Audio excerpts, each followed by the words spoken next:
So in this video, guys, it's going to be talking about the illusion of free will and what it's going to do for your life once you clearly see it's an illusion. It's not as scary as you think. And if you're already experiencing it, I guess you can just relate to what I'm experiencing. Also, I want to say is, this life is so beautiful. And by the way, I'm going to switch between non-dual talk and God talk interchangeably, just so you know. This life is so beautiful. God has got you covered in this life, guys.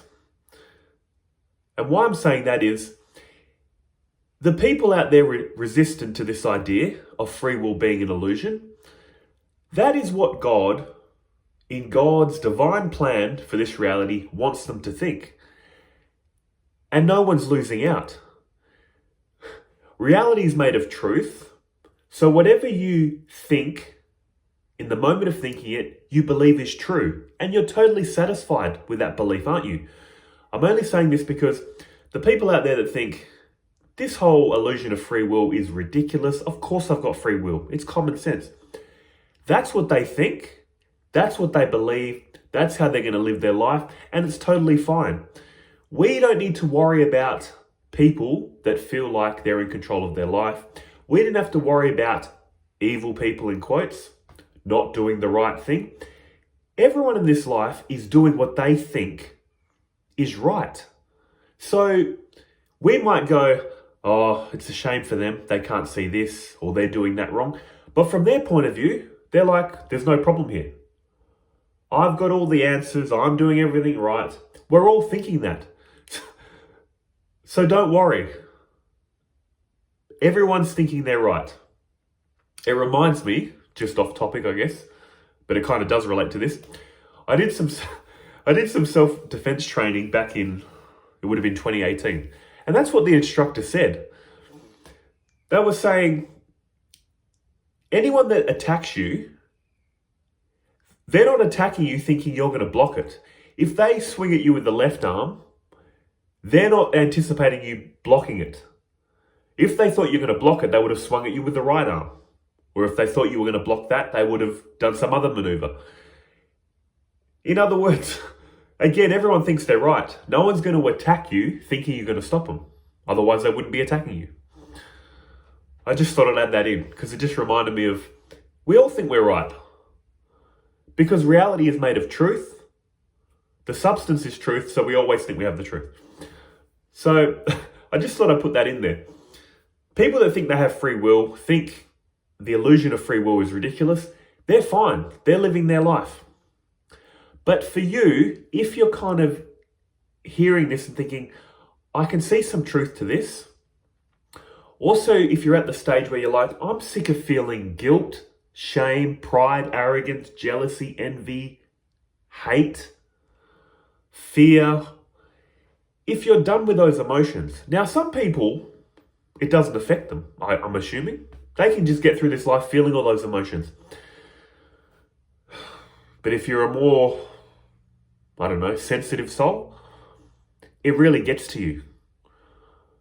And those feelings I just described, those thoughts, is what the illusion of free will, once you see it's an illusion, is going to eliminate. When you perform an action and it goes wrong, you're not going to feel guilt and shame anymore. You'll feel regret, you'll feel sad, but you won't feel guilt and shame. Guilt and shame comes from, I did this action and I could have done differently. What about pride and arrogance? That's going to slowly evaporate too.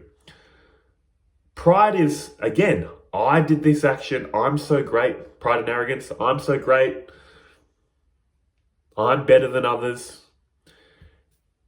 What is wrong with that? First of all, judgment, thinking you're better. Also, there's a sense of fear in pride. And you know why? Because once you do a great accomplishment, there's always this thing in the back of your mind. How am I going to keep this up? Just say you've achieved a higher standard in something or achieved excellence. Nothing in life lasts. So if you put all your identity in your achievements that are so great, what happens when you can't perform to that standard anymore? What happens when someone out-achieves you. What kicks in then? Jealousy, envy, hatred. See how destructive this is? Once you see through the illusion of free will, you won't have guilt and shame, pride, arrogance. When others perform actions, you're not going to feel jealousy, envy, blame, hatred. Jealousy, envy when they do something good, blame and hatred when they do something bad. It just removes all this. And you might be saying, well, am I just going to be a heartless robot that feels nothing? No, here's the thing. We live in a society where we're always performing actions. Some of those actions society deems as good. So we're praised, we're given awards, we're congratulated. That's going to give you a sense of happiness, a sense of pleasure. That's not going to go away. Feeling happy, a sense of pleasure when you're congratulated, applauded, awarded.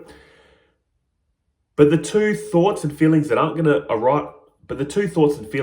to show up anymore is, like I said, pride and arrogance. You're going to have a sense of happiness,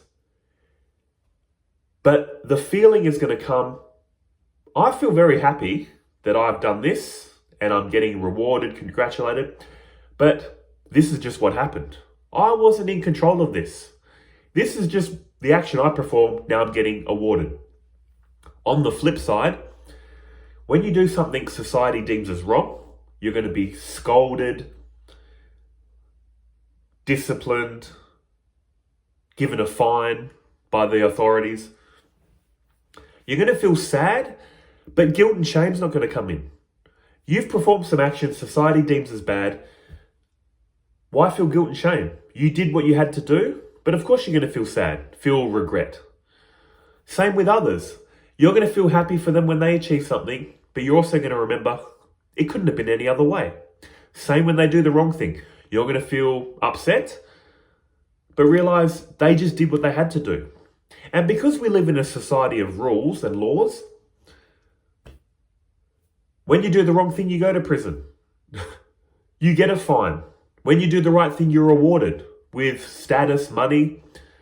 All the rules of reality will still hold. It's just internally, you're only going to feel happiness when it goes right, a bit of sadness when it goes wrong. But all this burden, all these thoughts of guilt, shame, pride, arrogance, judgment, envy, gone. All this shoulda, coulda, woulda thoughts gone. And you'll be surprised. You might think, that's not much of a difference, but you'll be surprised.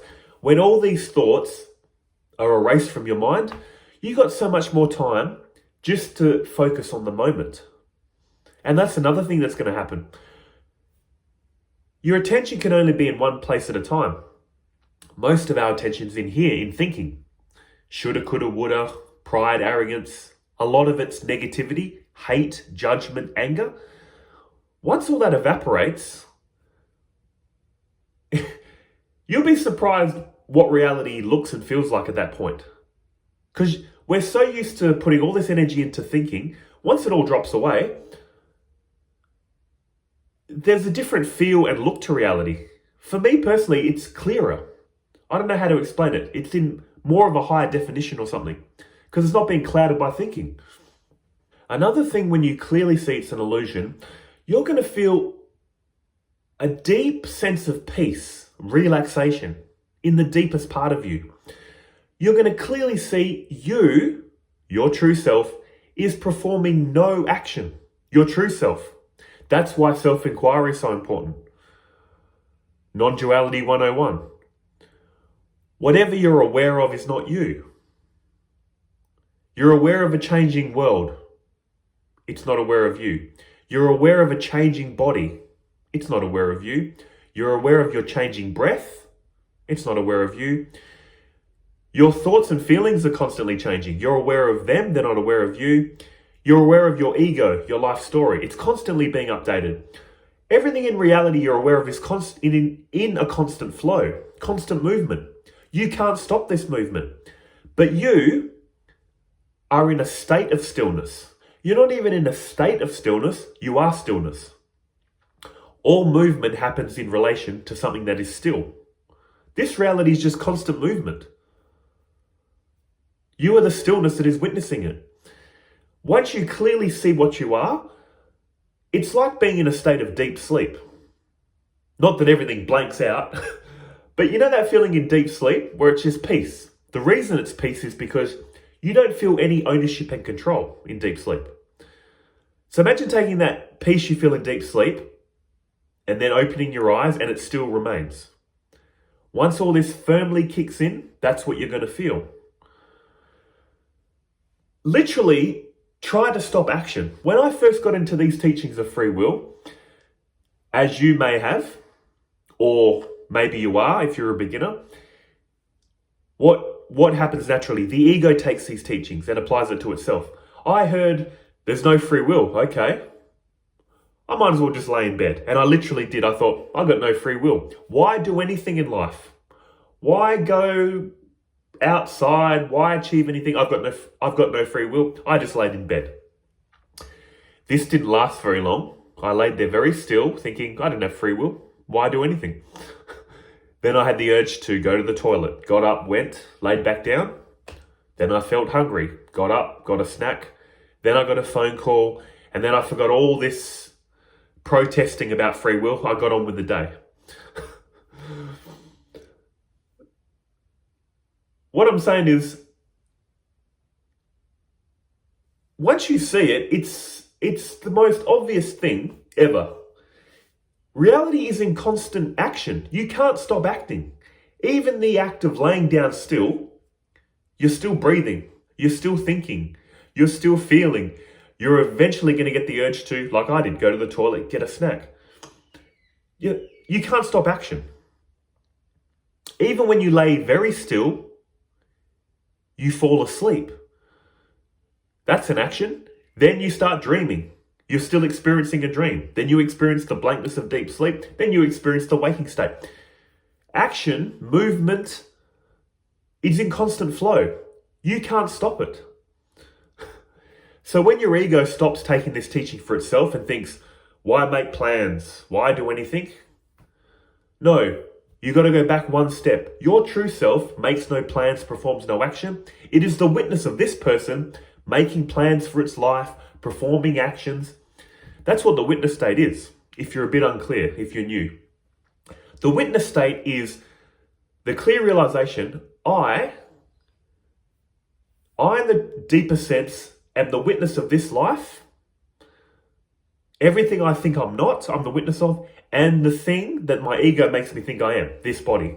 This body belongs to this life, this world. This body is made of food and water. These thoughts aren't your thoughts. You're thinking in a language that was taught to you. All your ideas are from this world. Your true self is the witness of all this. This body belongs to this world, nothing to do with you. So to kind of sum up this video, guys, if you've heard these teachings that free will is an illusion and you're thinking, I like this idea, but I don't see it yet, don't worry. Once it all clicks, once it all sinks in, this is what you were seeking. Honestly, what you're seeking in this life is a feeling of peace, freedom, and well-being. And that's what it's going to give you. Your true self is peace, is freedom. You don't need free will. Your true self is freedom itself. Your true self has freely chosen this reality to appear as it is. Your ego can't see this. Your ego will say, I didn't choose this. I don't like this movie. You're the witness of the ego saying, I don't like this. I didn't choose this. Yes, your ego didn't choose it. Your true self did. Your true self is peace, freedom, unattached, one without a second. Your true self is consciousness. But once you see it, you'll realize this is what I was seeking. All this striving in the world, trying to find happiness in people, places and experiences. You're trying to get rid of this sense of limitation. You're trying to gain happiness. Happiness is the absence of desire. Your true self is in a state of desirelessness. What I'm saying is, this is what you're searching for. In all your worldly pursuits, spiritual pursuits, religious pursuits, You're seeking to come home. You're seeking to realize your true self. Once you've seen it, once you realize I perform no action, I'm in a state of peace, the task is done. In devotional language, God has brought you back home. God sent you out on a quest thinking I'm a person living a life. God, the teachings of God, spirituality, boring. Nothing, I don't need them. Happiness is in the world. God made you think that. Go on a quest, seeking happiness in the world. As it slowly let you down, God is pulling you slowly back to the true source of happiness. The place you never left. You just imagine you've left. Looking for happiness in people, places, experiences, religion, spirituality. Slowly, God threw you out there. Apparently threw you out there. God is pulling you back in. And when you come back home, in quotes, you realize you never left. It was all an imagination. And here's another thing I'll say. Let the power that started the seeking resolve the seeking. That's another thing. Don't stress. Do you really feel like you started seeking God or seeking your true self? If you're into non-duality, I'm going to say no. You didn't start the seeking. If you grew up in some religion, I can understand. You've been conditioned by Christianity or Islam or Judaism. But non-duality, who grows up as a non-dualist? The fact you found non-duality means you were seeking something not found in what you were taught as a young person. And the question I've asked myself is, how and why did this seeking start? I didn't choose to do this. I'm an Australian Caucasian male. Why would I want to go down this quest? Why didn't I just live the regular life, like the average Aussie bloke? Because I didn't choose this. It chose me. The seeking started in me for something greater, something higher. And the seeking is coming to an end. I can feel it. I feel like I found what I needed. Why I'm saying this, guys, is don't worry about your spiritual path. Whatever started this seeking in you will eventually end the seeking. You ultimately, no effort required. So what should you do? Do whatever you think you should do. Do whatever you feel you should do. Deep down knowing everything I think I should do, everything I feel I should do is being guided by God. God is making you think you should be doing this or feeling that. For the sole purpose of bringing you back home to the place you ultimately never left. That's another thing you're going to realize. You never left. But why you feel like you've left, why you feel like you're seeking, keep seeking. Keep doing what you're doing. It's all under control. And once you start getting a glimpse of this, it's going to speed up. It's going to quicken. And all these thoughts, guilt, fear, anxiety, shame, pride, arrogance, jealousy, envy, hate, all those, what are they, deadly sins of the Bible? I can't remember anymore. But all that is going to fall away, and the peace you were looking for in this world, or in God, or in spirituality, will come. And then it's done for you. Then what's left to do in this life? Nothing. Your true self has done nothing, will continue to do nothing. All that's left is watch, in quotes, this person live out its days. Watch it go on adventures, live out its days, go to work, hang out with friends, with family. You'll be in a total state of peace and relaxation while this person continues its life. Until its life is over. You've already found what you were seeking. That's the best way I can describe it. And if you're going through what I'm going through, you know what I'm saying, you can relate. And if you're not there yet, this is what's in store. This is only going to end in your peace and happiness. It's going to be a good ending to your story. I can guarantee that for you. All right, guys, see ya.